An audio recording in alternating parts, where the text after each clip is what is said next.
أعوذ بالله من الشيطان الرجيم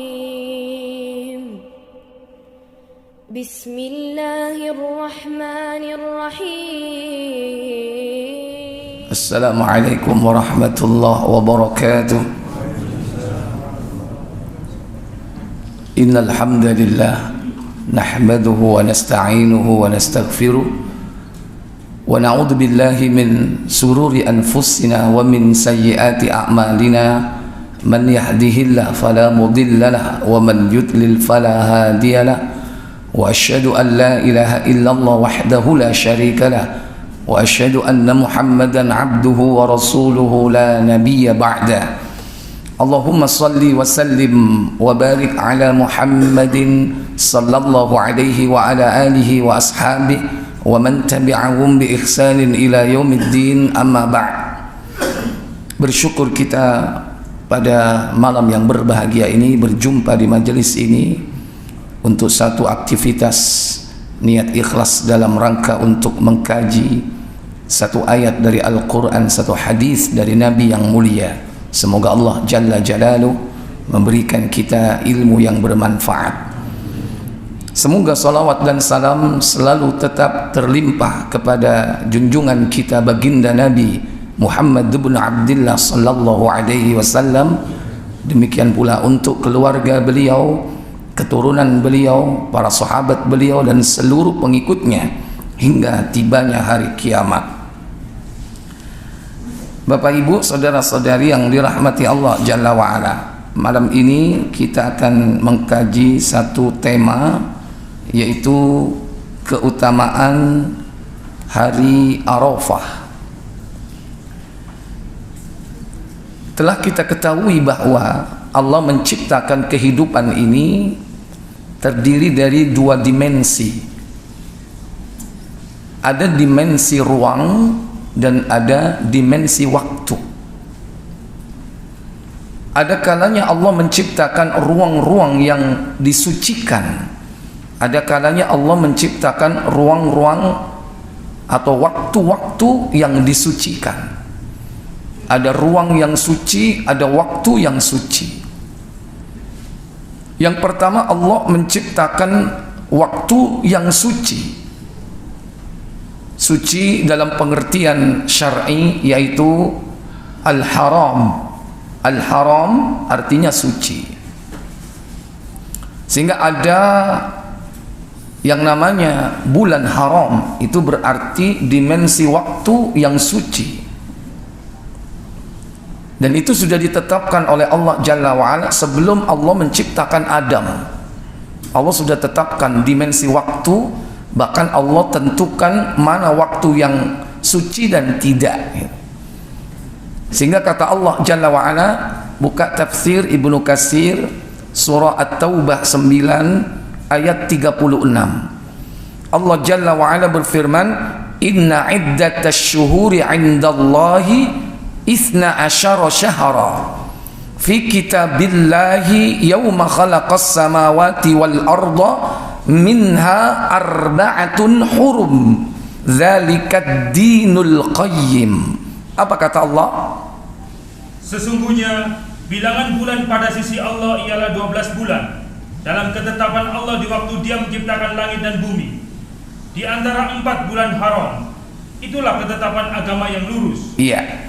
Kata Allah, inna iddatash syuhuri, sesungguhnya perhitungan bulan indallah, di sisi Allah, 12 syahra, ada 12 bulan, fi kitabillahi, dalam ketetapan Allah.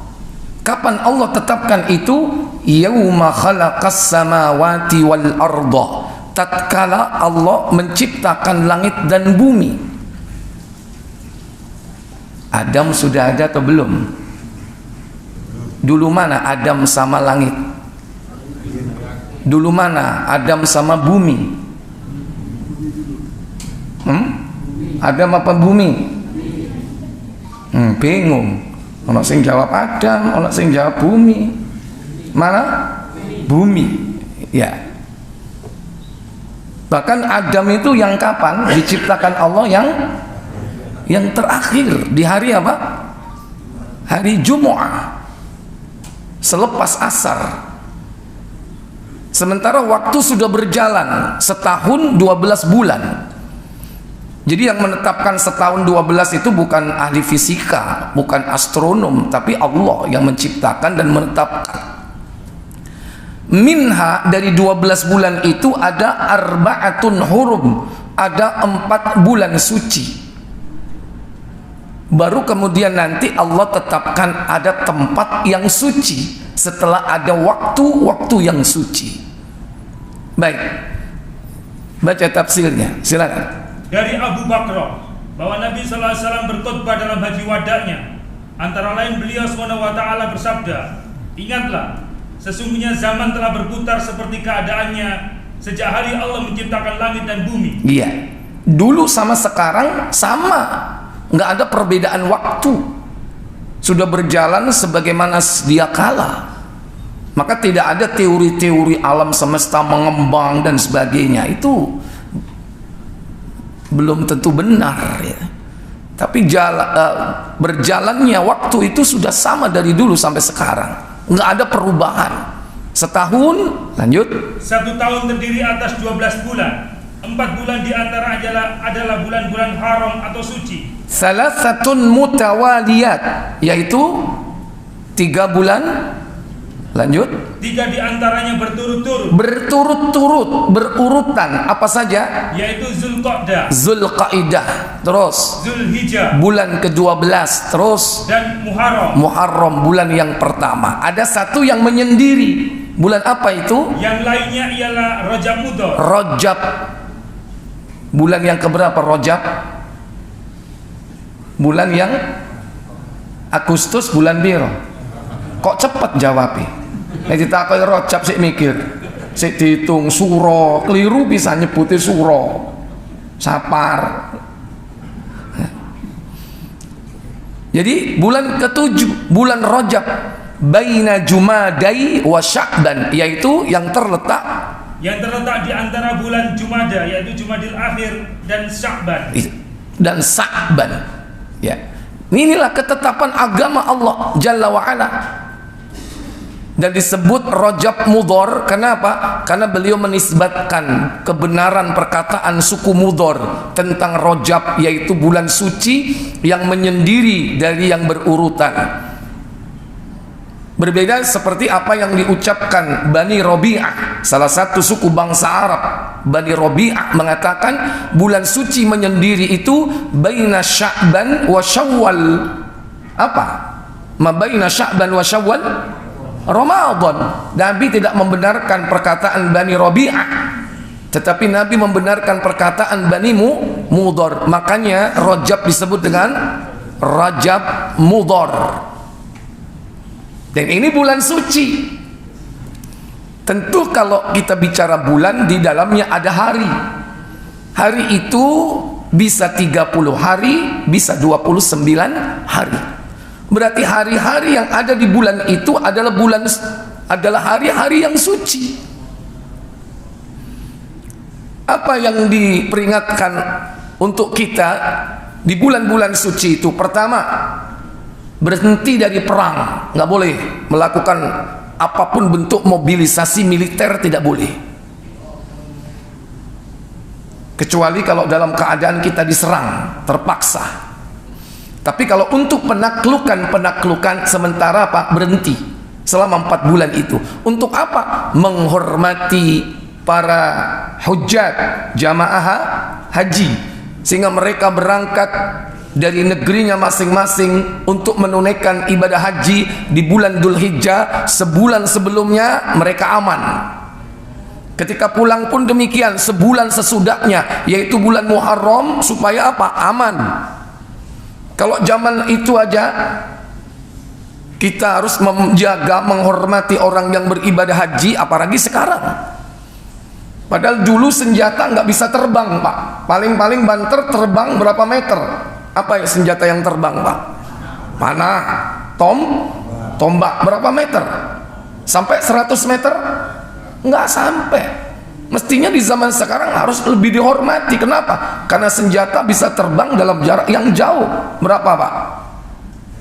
10 meter? 100 meter? 1000 meter bisa nggak? Bisa. Mestinya harus lebih memperhatikan. Ini. Yang kedua, la tadzlimu fihinna anfusakum. Jangan kau mendolimi dirimu sendiri. Artinya berbuat dosa. Orang yang berbuat dosa di bulan suci, maka akan dilipat gandakan siksanya. Bukan dosanya yang dilipat gandakan, karena nggak ada pelipat gandaan dosa. Kalau pahala dilipat gandakan ada, mulai dari 10 sampai 700 itu pahala. Kalau dosa berbuat sekali ya ditulis 1, berbuat 2 kali ditulis 2. Jadi untuk dosa bukan pelipat gandaan secara quality, tapi secara quantity, secara kuantitas jumlah, tapi dilipat gandakan yakni kualitas siksanya nanti. Mungkin analoginya nek biasanya dikepuk ambek penjalin, iki dikepuk ambek linggis, podo-podo sepisan. Enak ndi? Penjalin apa linggis? Coba dah. Nah, berarti apa? Kualitas dari siksanya yang ditingkatkan. Ya. Makanya dalam surah Al-Hajj ayat 25, wa may yurid minha bi ilhadin bidzulmin. Barang siapa yang hendak melakukan bentuk kejahatan secara zalim, nudziquhu min azabin alim. Niscaya akan aku rasakan kepada mereka yaitu azab yang pedih. Jadi ini bulan suci.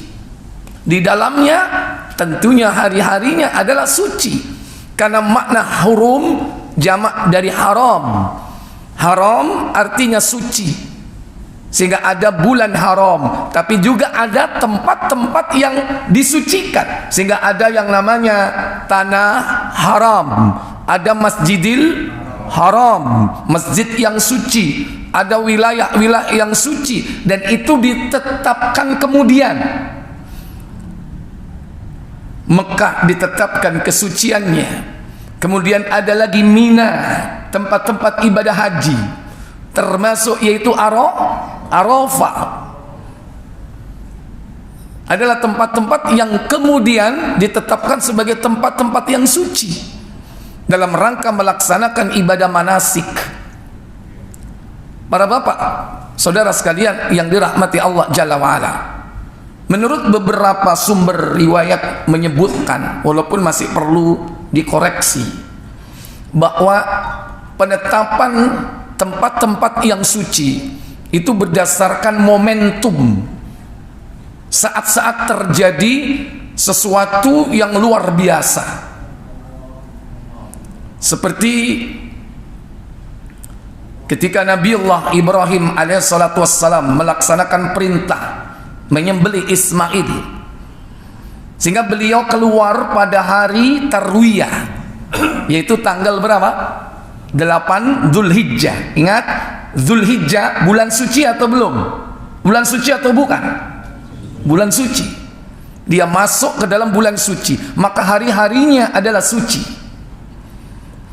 Ketika masih ragu, akhirnya Nabiullah Ibrahim dan Ismail yang mestinya menuju ke Mina, beliau tidak ke Mina, tapi apa? Mestinya sudah di Mina untuk melaksanakan penyembelihan, tapi dia justru menuju ke mana? Ke Namira, yang tempat itu kemudian disebut dengan Arafah. Ketika Nabiullah Ibrahim ditanya tentang tempat itu, ma'arafta, apakah kau mengetahuinya? Tidakkah kau mengetahui tempat itu? Nabi Ibrahim menjawab, araftu, aku mengetahui. Sehingga kemudian ada ulama yang mengatakan dari kalimat Ibrahim inilah kemudian tempat itu disebut dengan Arafah. Jadi penetapannya itu kemudian, tapi waktu yang suci sudah ada, bulan Dzulhijjah.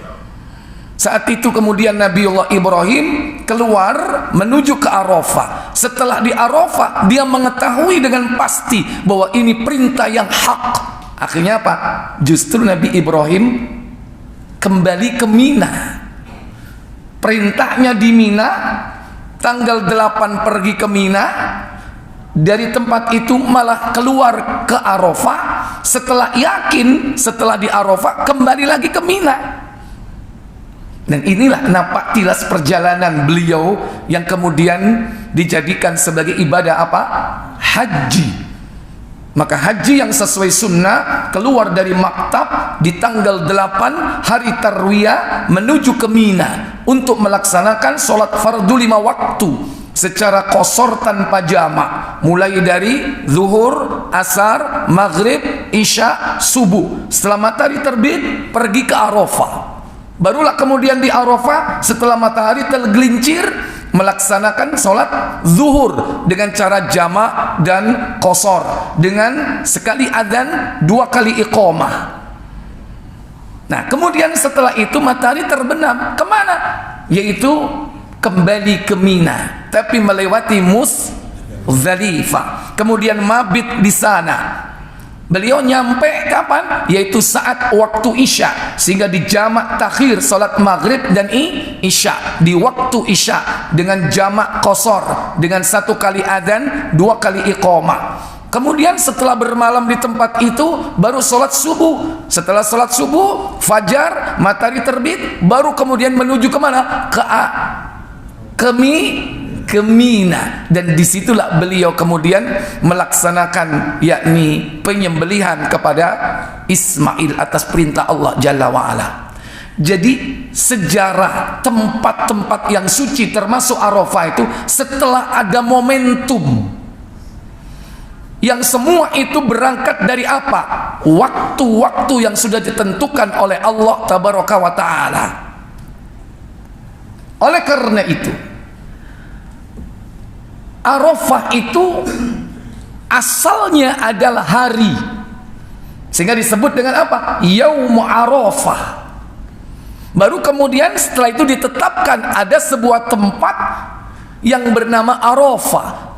Karena ketika pada tanggal 9 Dzulhijjah hari Arafah itu Nabiullah Ibrahim yakin sebenar-benarnya bahwa ini adalah perintah yang hak dari Allah untuk menyembelih Ismail. Sehingga momentum itulah kemudian yang dilakukan oleh Nabi, yaitu dengan puasa. Karena kadang Nabiullah SAW beliau itu menghidupkan puasa sunnah selain yang wajib, itu didasarkan atas momentum hari yang bersejarah. Ada kalanya yaitu didasarkan atas adanya hari-hari di dalam bulan itu yang Allah memang perintahkan. Sehingga di dalam sebuah hadis bahwasanya Nabi itu terbiasa melaksanakan ibadah puasa sunnah hanya 4 macam saja, yang semua itu bersumber asalnya dari momentum hari-hari bersejarah. Buka Abu Dawud 2437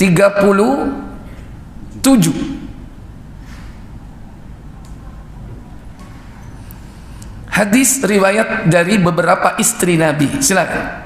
Dari beberapa istri Nabi SAW, mereka berkata, apa katanya? Rasulullah berpuasa pada tanggal 9 Dzulhijjah. Kana Rasulullah sallallahu alaihi wasallam yasumu 9 Dzulhijjah. Adalah Rasulullah sallallahu alaihi wasallam beliau biasa puasa. Biasa puasa apa? Tanggal 9 Dzulhijjah. Kenapa 9 Dzulhijjah? Karena momentum tadi, peristiwa Nabiullah Ibrahim alaihissalatu wassalam berada di sebuah tempat untuk mendapatkan keyakinan dari Allah, dan momentum ini kemudian dinapaktilasi dengan cara bersyukur kepada Allah, kemudian melaksanakan ibadah puasa. Bahkan bukan hanya Nabi Ibrahim. Yang kedua, hari Asyura. Wa yauma Asyura, hari Asyura. Ini juga bulan suci. Asyura tanggal berapa? 10. 10 apa? Muharram. Muharram bulan apa? Bulan suci. Momentum apa yang terjadi pada Asyura? Halo? Diselamatkannya Nabi Musa dari kejaran Fir'aun dan bala tentaranya, diseberangkan Laut Merah, selamat. Itu pada hari ke-10, yaitu bulan Muharram. Dan Nabi SAW berpuasa. Cuman Yahudi pun ikut puasa gitu. Makanya ketika melihat seperti itu, Nabi SAW mengatakan, aku lebih berhak dari kalian. Nahnu ahaqqu minkum bi Musa, katanya. Kami lebih berhak kaum muslimin ini daripada kalian, hai Yahudi. Terhadap siapa? Musa. Karena Musa alaihissalatu wassalam banyak disakiti oleh Bani Israel. Karena Bani Israel, mereka Yahudi telah menyimpang dari mana? Menyimpang dari ajaran Nabiullah Musa. Oleh karena itu Nabi kemudian mentakrir, menetapkan, jika berjumpa tahun depan di bulan Muharram, sumna yaumat tasi', kita akan berpuasa hari keberapa? Ke-9. Tapi asalnya 10. Momentum apa? Pembebasan Bani Israel, kaum muslimin bersama Nabi Musa dari Fir'aun dan bala tentaranya. Momentum Nabi berpuasa.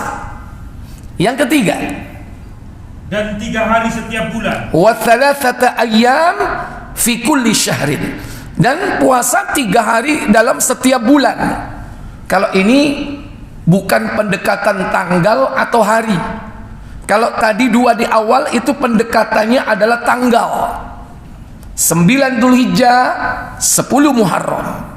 Kalau 3 hari dalam setiap bulan, ini tidak memakai pendekatan apapun. Cuma ada riwayat yang mendukungnya, yaitu ada yang disebut dengan puasa ayyamil bid, yaitu hari-hari putih. Baru ini pendekatan apa? Tanggal. Kalau 3 hari ditempatkan, yaitu di tengah bulan, tanggal 13, 14, 15, 3 hari ini, maka puasanya disebut dengan ayyamul bid, hari-hari putih. Tapi asalnya pokok 3 hari saja dalam setiap bulan. Fadhal, silakan puasa. Kemudian yang keempat, beliau mengawalinya dengan puasa hari Senin dan Kamis. Iya, fa'awwaluhu bil itsnain wal khamis. Dan beliau mengawali puasa-puasa sunnah beliau, yaitu dengan puasa di hari Isnin dan hari Kamis. Berarti ini pendekatannya tanggal apa hari? Hari. Ada tanggal 9 Dzulhijjah, ada tanggal 10 Muharram, ada hari Senin, ada hari Kamis. Kenapa Senin dan Kamis? Karena pertama, hari Senin dan Kamis adalah hari amal kita diangkat oleh Allah. Yang kedua, khususnya hari Isnin. Hari apa? Hari di mana beliau lahir ke bumi ini atau ke dunia ini. Satu-satunya hari kelahiran yang boleh dipuasakan cuma 1. Hari kelahiran siapa? Nabi SAW. Tapi kalau hari kelahiran kita poso weton kaono. Iki aneh-aneh. Karena apa? Analoginya Kanjeng Nabi ae poso dina Senin, aku yo duwe hari lahir. Kapan? Rebo Kliwon. Nah, plus hari dan weton atau pasarannya. Ini enggak ada. Hanya Rasulullah hari yang boleh dipuasakan hari Isnin. Jadi Nabi SAW, beliau itu berpuasa hari Senin, Kamis. Adapun tanggal yaitu apa? 10 Muharram dan 9 Dzulhijjah. Dan pada kemudian hari 9 Dzulhijjah ini kemudian disebut dengan istilah apa? Puasa Arafah. Jadi itu didasarkan dengan apa? Tanggal. Adapun ketika seseorang mengaitkan puasa Arafah ini dengan wukuf, maaf, di zaman Nabi Ibrahim belum pernah terjadi wukuf. Kalaupun malaikat Jibril menunjukkan bagaimana tempat-tempat manasiknya, tapi pada saat itu Nabi SAW tidak diberitahu tentang keistimewaannya. Bahkan jauh Nabi sebelum lahir, bahkan sejak saat dirusaknya syariat milah Ibrahim oleh bangsa Arab, oleh orang-orang Arab yang mereka merusak tawaf, yaitu dengan berbalik arah, yang mestinya dari kanan ke kiri menjadi dari kiri ke kanan, yang mestinya pakai ihram tapi mereka telanjang bulat, yang mestinya berzikir tapi kemudian dihidupkan dengan apa? Bersiul-siul dan bertepuk tangan. Demikian pula mereka mengenal wukuf, tapi wukufnya bukan di Arafah. Orang-orang kafir Quraisy jahiliyah, mereka melakukan wukuf di mana? Masy'aril Haram. Didasarkan riwayat yang panjang dalam hadis Muslim tentang bagaimana ibadah haji Nabi sallallahu alaihi wasallam. Ketika itu Nabi sallallahu alaihi wasallam belum pernah melakukan haji sama sekali kecuali tahun ke-10. Sebelum itu Nabi belum pernah melakukan wukuf. Tapi wukuf beliau dilakukan seumur hidup hanya sekali saja. Bahkan beliau ketika wukuf, beliau tidak melaksanakan puasa. Makanya ketika ada yang bertanya tentang puasa Arafah, apa manfaat dari puasa Arafah? Itu bukan puasa berkaitan dengan wukuf, karena Nabi belum pernah berwukuf. Tapi Nabi biasa puasa 9 Dzulhijjah, yang kemudian disebut hari Arafah. Sehingga puasanya pun disebut puasa apa? Puasa Arafah. Pendekatannya apa? Tanggal. Baca Muslim 1131. Diriwayatkan dari Abu Qatadah. Iya. Dari Abu Qatadah Al-Ansari radhiyallahu anhu, ia berkata, Rasulullah SAW ditanya orang tentang puasa hari Arafah. Jawab beliau, semoga dapat menghapus dosa tahun yang lalu dan yang akan datang. Kemudian beliau ditanya pula tentang puasa hari Sa'alan Nabiya sallallahu alaihi wasallam biyaumi Arafah. Rasulullah sallallahu alaihi wasallam ditanya tentang hari Arafah, yaitu puasa yang dilakukan pada saat itu. Dan beliau mengatakan keutamaannya, yakni ahtasibu ayyukaffiras sanatal madiyah wal baqiyah. Mudah-mudahan puasa ini dapat menghapus dosa tahun lalu dan tahun yang akan datang.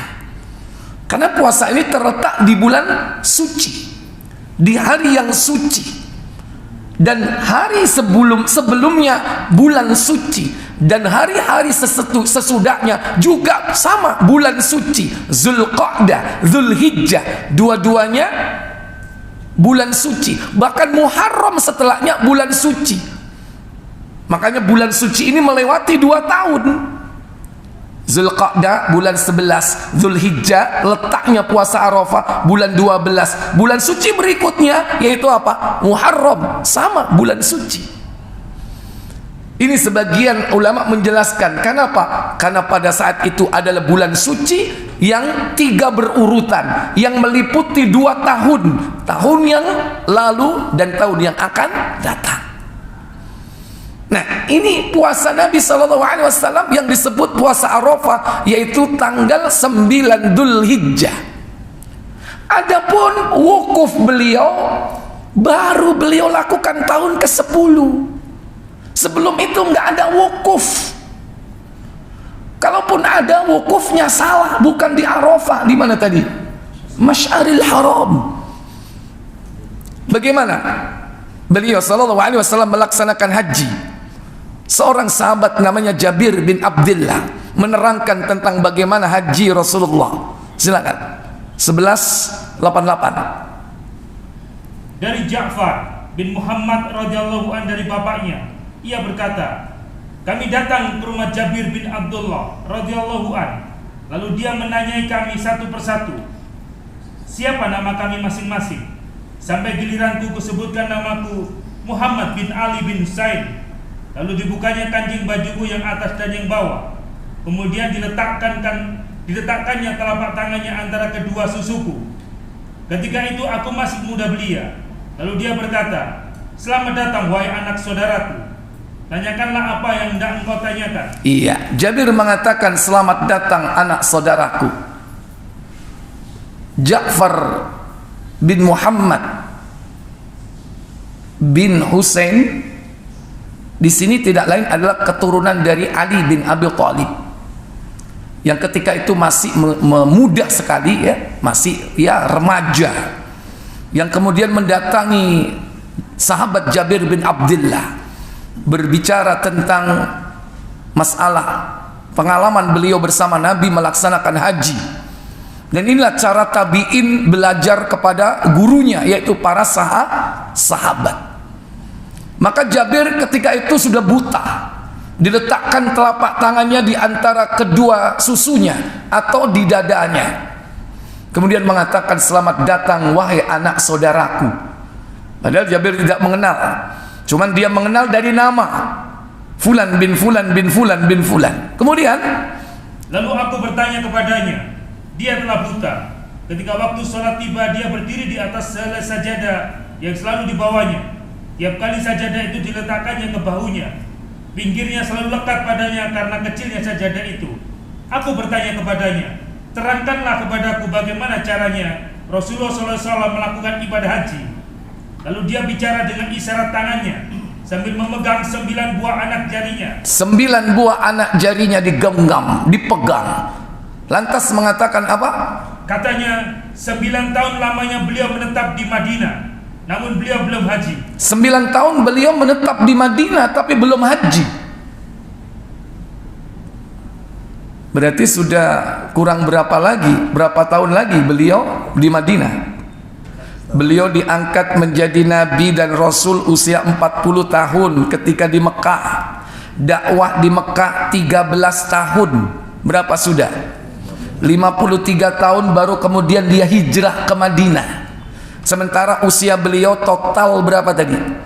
63. Hijrah 53, usia totalnya 63. Berarti di Madinah cuman berapa?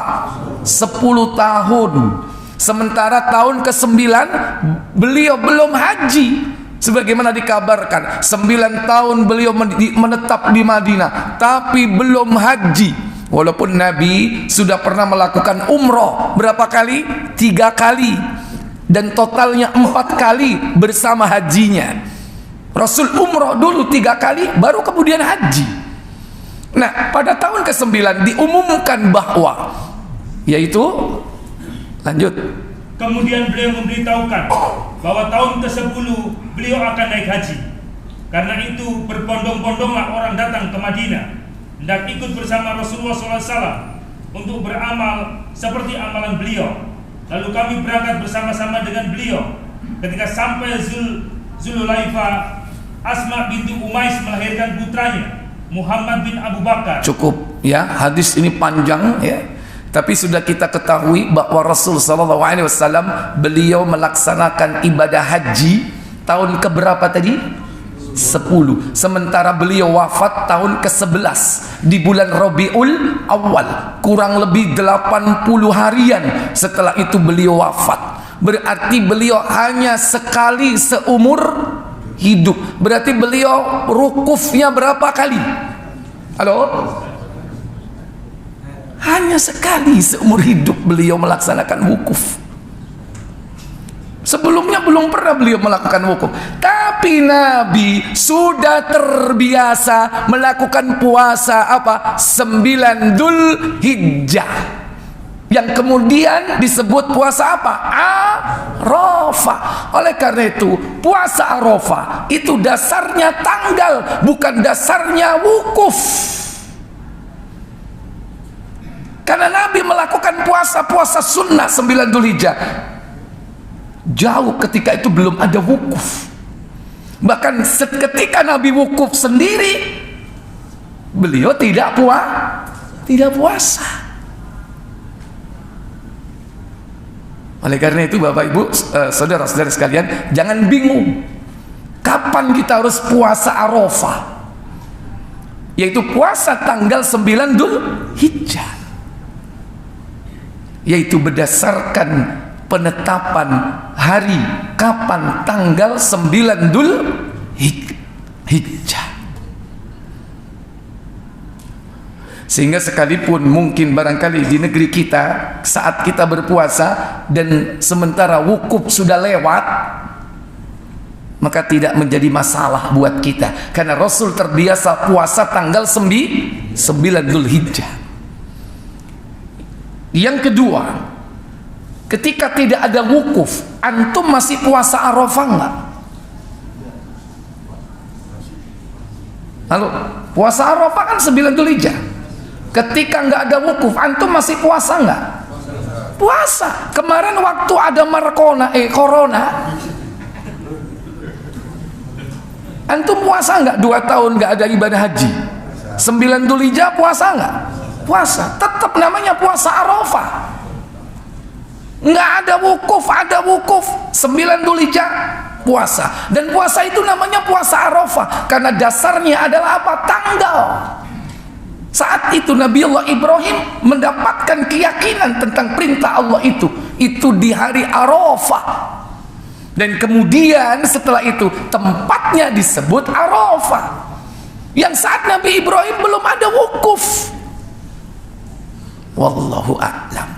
Bapak Ibu, saudara-saudari sekalian yang dirahmati Allah Jalla wa'ala, oleh karenanya bahwa bulan Dzulhijjah di dalamnya ada yakni 10 hari. 10 hari di dalamnya ini termasuk tanggal berapa? Tanggal 9. Yang siapa beramal di 10 hari itu, tidak ada yang menandingi amal itu kecuali hanya satu. Apa? Mati sebagai syahid. Maka hidupkan 10 hari pertama itu dengan amalan apapun. Nabi bersabda, baca Abu Dawud 2438 dari Abdullah bin Abbas radhiyallahu taala anhuma. Dari Ibnu Abbas radhiyallahu anhuma, ia berkata, apa katanya? Nabi SAW bersabda, apa sabda beliau? Tiada hari yang amal solih di dalamnya lebih menyenangkan kepada Allah daripada hari-hari ini. Iya, yaitu hari-hari 10 Dzulhijjah. Yaitu hari-hari 10 Dzulhijjah. Ma min ayyamin al-'amalus salihu fiha ahabbu ila Allah min hadhil ayyamil 'ashr. Tidak ada hari yang lebih dicintai oleh Allah Jalla wa'ala, amal soleh apapun yang dilakukan di dalamnya, kecuali yakni hari-hari di 10 hari pertama di bulan Dzulhijjah. Saya tanya, termasuk hari Arafah atau tidak? Termasuk. Oleh karena itu nanti ada yang namanya hari Tarwiyah, ada hari Arafah, ada hari Nahar. Hari Nahar tanggal berapa? Hari Nahar ada tanggal, yaitu tanggal 10. Ada lagi hari Yaumul Qar. Apa Yaumul Qar? Yaumul Qar yaitu ayyamut tasyrik. Hari-hari tasyrik itu disebut apa? Yaumul Qar. Hari di mana kalian berkurban dan makan ketika itu. 8 namanya Tarwiyah, karena masih ragu ketika itu Nabi Ibrahim. Kemudian Arafah, kemudian Nahar. Ini masuk 10 hari. Seorang sahabat bertanya kepada Nabi, apa katanya? Sahabat bertanya, ya Rasulullah, tidak pula dengan berjihad di jalan Allah? Nabi SAW menjawab, ya, tidak pula berjihad di jalan Allah. Iya, ketika ditanya walal jihad fi sabilillah, apakah tidak juga bisa ditandingi amalan-amalan di dalamnya dengan jihad di jalan Allah? Kata Nabi, walal jihad fi sabilillah. Tetapi yang bisa menandingi, apa kata beliau? Kecuali seorang laki-laki keluar untuk berjihad dengan jiwa dan hartanya, lalu ia kembali dari jihad, dan tidak membawa apapun. Iya, illa rajulun kharaja bi nafsihi wa mali. Seorang lelaki yang keluar berjihad dengan membawa jiwa, membawa harta, falam yarji minhu bi syai'in, dan tidak kembali darinya sesuatu yang dia bawa. Jiwanya tidak kembali, hartanya tidak kembali, hanya tinggal apa yang kembali, Pak? Mungkin hanya namanya saja. Hanya amalan itu yang bisa menandingi. Dalam riwayat Musnad Imam Ahmad, di antara amalan-amalan yang dilakukan pada hari itu, di samping ibadah as-siyam, puasa, yakni apa? Perbanyak berzikir, menyebut nama Allah. Sehingga dalam riwayat disebutkan, Nabi bersabda, "Ma min ayyam a'zamu ila Allah min hadhil ayyamil 'ashr, fa'akthiru fiha bitakbir wattahmid wattahlil." Maka perbanyaklah takbir, tahmid, tahlil. Dan itu sudah dimulai tanggal 1 sampai tanggal 10. Juga didasarkan firman Allah dalam surah Al-Hajj 22 ayat 28. Apa kata Allah? Liyashhadu manafi'a lahum wa yadhkuru ismallahi fi ayyamin ma'lumat ala ma razaqahum min bahimatil an'am fakulu minha wa at'imul ba'isal faqir. Apa kata Allah? Supaya mereka menyaksikan berbagai manfaat bagi mereka, dan supaya mereka menyebut nama Allah pada hari yang telah ditentukan. Menyebut nama Allah fi ayyamin ma'lumat. Apa ayyamum ma'lumat? Yakni tanggal 1 sampai dengan tanggal 10. Termasuk di dalamnya ada Yaumu Arafah. Ini keagungan hari Arafah. Termasuk di dalamnya bulan suci. Termasuk di dalamnya hari-hari di mana kita diperintah untuk berpuasa. Termasuk di dalamnya hari-hari bagian dari perbanyak zikir, menyebut nama Allah. Maka perbanyaklah zikir, tasbih, termasuk di dalamnya. Takbir, gimana takbir, Pak? Halo? Allahu Akbar. Tasbih, subhanallah. Tahmid, alhamdulillah. Tahlil, la ilaha illallah. Baik yang secara mutlak ataupun muqayyad, silakan. Mutlak tidak ditetapkan jumlahnya, tidak ditentukan waktunya, tidak ditentukan syarat-syaratnya, silakan dimanapun, kapanpun, perbanyak. Mau di rumah, di kantor, di pasar, di jalan, di masjid, dimanapun, perbanyak. Kecuali ojo nang WC, jangan. Demikian pula yang muqayyad, yang ditetapkan bacaannya, juga ditetapkan waktunya, syaratnya. Contoh yang muqayyad, labbaik Allahumma labbaik, labbaik la syarika laka labbaik, innal hamda wan ni'mata laka wal mulk la syarika lak. Ini zikir atau bukan? Zikir atau bukan, Pak? Zikir. Apa namanya zikir ini, Pak? Talbiyah. Tapi ada waktunya, ada syaratnya. Kapan? Ketika memakai pakaian ikhram. Dan itu di mana syaratnya? Berada di miqat dan niat mau haji atau umroh. Aja kon metu gawe ikhram nang sasak, makanya mau talbiyah edan kon. Harus bercampur ikhram, niat, miqat. Mungkin di Dzulhulaifah Bir Ali, mungkin di Qarnul Manazil, mungkin di Zatu Irqi, mungkin di Yalamlam. Jika berkumpul niat ikhram dan juga yakni apa? Tempat yang sudah ditetapkan Nabi, silakan talbiyah sampai menjelang tawaf. Yang kedua, yang muqayyad. Apa? Perbanyak zikir yang muqayyad.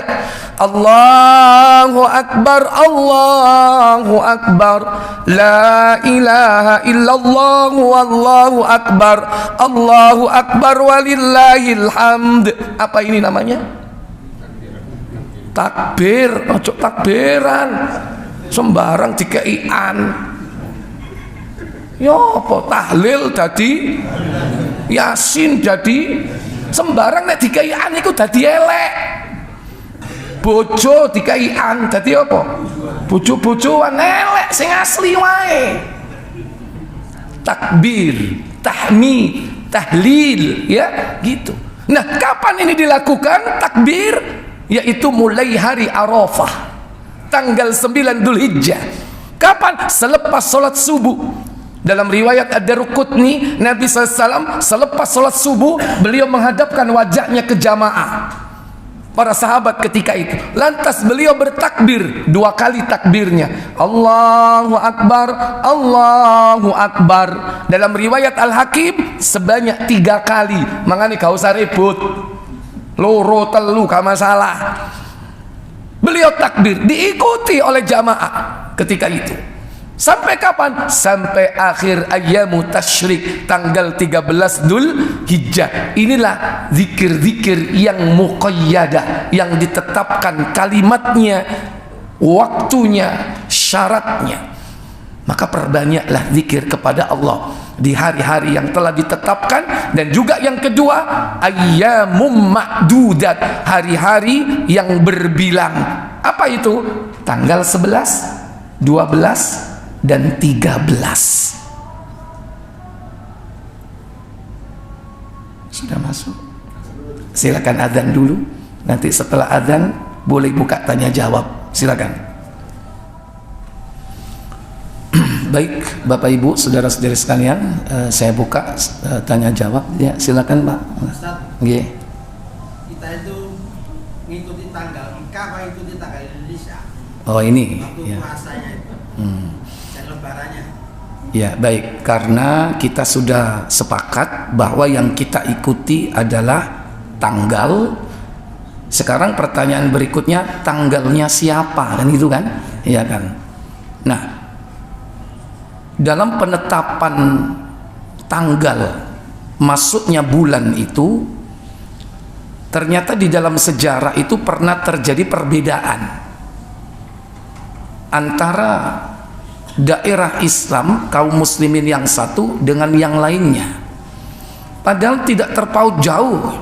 Contoh yaitu perbedaan penglihatan hilal di negeri Syam dan di negeri Madinah. Ini pernah terjadi perbedaan ketika di zaman sahabat. Ketika itu sahabat Muawiyah bin Abi Sufyan masih ada, kemudian sahabat Ibnu Abbas radhiyallahu taala anhuma juga masih ada. Ada peristiwa seorang yang bernama Quraib. Quraib ini diutus oleh yakni Fadl, ya, Ummul Haris, ya, apa? Ummu Fadl bintil Haris, diutus Quraib ini ke negeri Syam untuk sebuah urusan. Dan ketika di Syam, beliau melihat hilal, yakni tanggal 1 masuk dalam bulan Ramadan. Coba dibuka Muslim 1050 insyaallah, KBC. Sudah, silakan baca. Dari Quraib radhiyallahu an, ia berkata, dia diutus oleh Ummul Fadl bintil Harits menemui Muawiyah di Syam. Kata Quraib, setelah aku tiba di sana dan tugasku telah selesai, bulan Ramadan pun tiba. Aku melihat bulan terbit pada malam Jumat. Iya. Jadi bulan terbit pada malam apa? Dilihat oleh Quraib malam Jumat. Kemudian aku tiba kembali di Madinah pada ya, akhir bulan. Beliau pulang balik dari negeri Syam, Damaskus, ke Madinah, yaitu di akhir bulan Ramadan menjelang hari raya. Kemudian bertemulah dengan Abdullah bin Abbas radhiyallahu taala anhuma.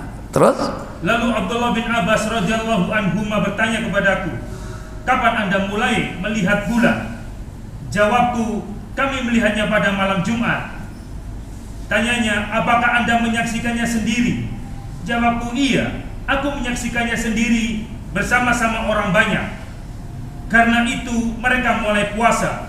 Begitu pula Muawiyah bin Abi Sufyan juga mulai puasa ketika melihat tanggal, yakni muncul malam Jumat. Tapi kata Ibnu Abbas di Madinah kapan melihatnya? Lanjut. Kata Ibnu Abbas, tetapi kami melihatnya malam Sabtu. Kami melihatnya malam Sabtu. Terpaut berapa hari, Pak? 1 hari. Ya paling terpaut itu nggak akan lebih dari sehari, Pak. Kalau lebih dari sehari itu aneh, Pak. Ya, paling nggak terpaut dari sehari. Kenapa demikian? Lebih dulu yang berada di sebelah utara daripada yang di sebelah selatan. Karena negeri Syam itu lebih dekat ke kutub utara daripada Madinah. Dia itu berada lebih dekat ke kutub selatan. Sementara negeri kita juga begitu, lebih dekat ke mana? Ke kutub selatan daripada ke utara. Ya, lanjut. Karena itu kami akan mencukupkan puasa kami 30. Iya.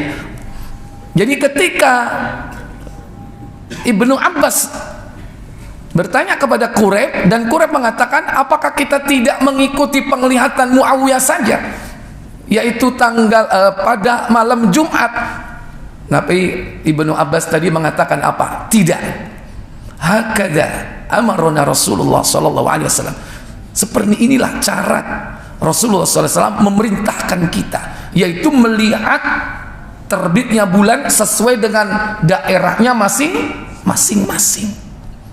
Oleh karena itu, jangan heran kalau di negeri Syam melihat dulu daripada di Madinah, dan di Madinah bisa melihat dulu daripada di Indonesia, karena letaknya lebih dekat ke kutub utara. Sekalipun kalau dilihat terbitnya matahari, lebih dulu mana? Lebih dulu Indonesia.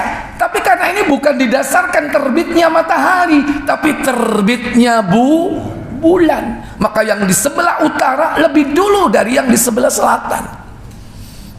Dan dan Ibnu Abbas bersikukuh bahwa mengikuti matlak daerah masing-masing itulah sesuai dengan sunnah Rasulullah sallallahu alaihi wasallam.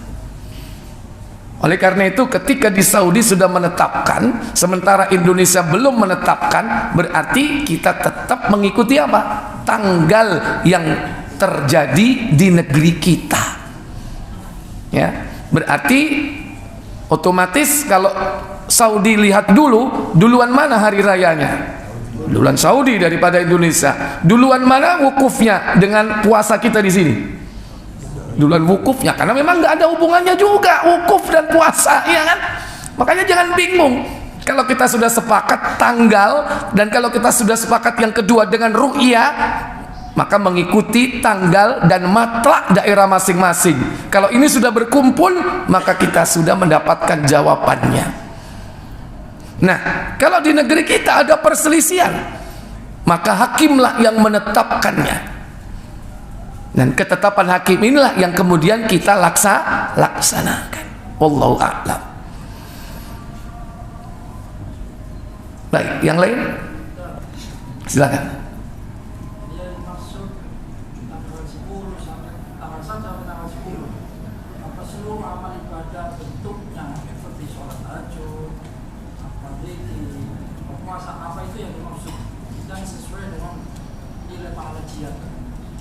Iya, baik.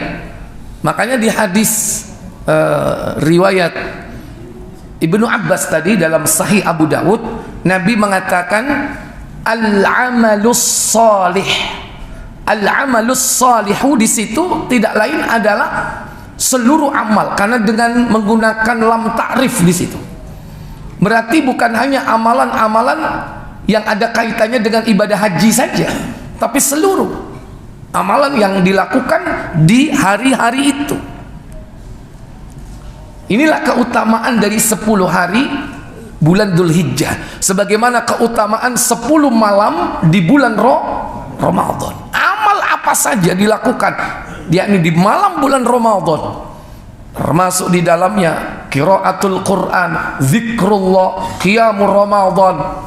Itu yang akan mendekatkan diri kita kepada Allah dan mendapatkan Lailatul Qadar. Demikian pula di siang harinya, yaitu apa? Di bulan Dzulhijjah.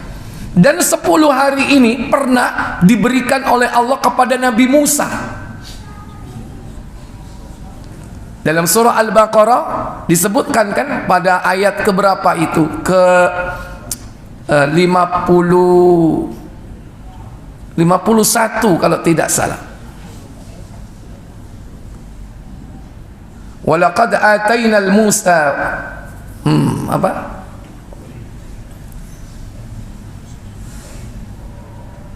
51, 52, 53.